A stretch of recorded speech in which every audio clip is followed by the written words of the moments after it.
একটি দল বা একক ব্যক্তির সাথে আলোচনা করে জাতীয় বিষয় সিদ্ধান্ত নেওয়াটা একটি অশনি সংকেত। তার একটি ঐক্যমত কমিশন করেছে, সেই ঐক্যমত কমিশন ধারাবাহিকভাবে আপনার বিভিন্ন রাজনৈতিক দল, স্টেক হোল্ডার এবং অন্যদের সাথে বসছে।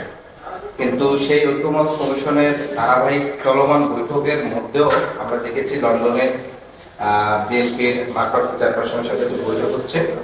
বৈঠক সরকারের এই উদ্যোগকে আমরা প্রাথমিকভাবে এটাকে আমরা ইতিবাচকভাবে দেখি সরকারের জায়গা থেকে। কিন্তু জাতীয় যে নির্বাচনের একটা ইস্যু, সেই ইস্যুর বিষয়ে সিদ্ধান্ত গ্রহণ করতে হলে সকল রাজনৈতিক দল, অন্যান্য স্টেক হোল্ডার এবং একই সাথে অভ্যুত্থানের যে শহীদ পরিবার আছে তাদের মতামত নেওয়াটা গুরুত্বপূর্ণ।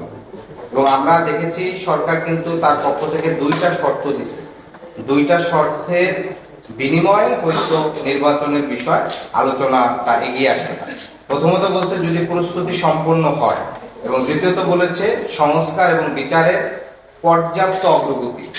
এই যে বিশেষ দুইটা শব্দ, সেই শব্দর প্রেক্ষিতে তারা এইটা বলছে যে আলোচনা করে হয়তো রমজানের আগে এগিয়ে আসতে পারে। তা আমাদের বক্তব্যটা হচ্ছে যে আমরা বারবারই বলে আসছিলাম যে গণ অভ্যুত্থানে সংগঠিত যে গণহত্যা হয়েছে, আওয়ামী লীগ এবং দলীয়ভাবে যে গণহত্যা সংগঠিত করেছে রাষ্ট্রীয় মেশিনারিজ ব্যবহার করে, সেটার আমরা সবসময় বিচার চেয়ে আসছি। এবং একই সাথে রাষ্ট্রের কাঠামোগত মৌলিক সংস্কার বিষয়টা আমরা বলেছি। ফলে আমাদের পয়েন্টটা সবসময় ছিল রাষ্ট্রের মৌলিক কাঠামোগত সংস্কার এবং বিচার হলে নির্বাচনের নির্দিষ্ট তারিখ নিয়ে আমাদের খুব বেশি কিন্তু দ্বিমত নেই। ফলে সেই জায়গা থেকে আমরা সরকারের প্রস্তাবকে নেতিবাচকভাবে দেখি না, কিন্তু একটি দল বা একক ব্যক্তির সাথে আলোচনা করে জাতীয় বিষয় সিদ্ধান্ত নেওয়াটা একটি অশনি সংকেত। কারণ রাষ্ট্রটা এক ব্যক্তি কিংবা এক দল কেন্দ্রিক না।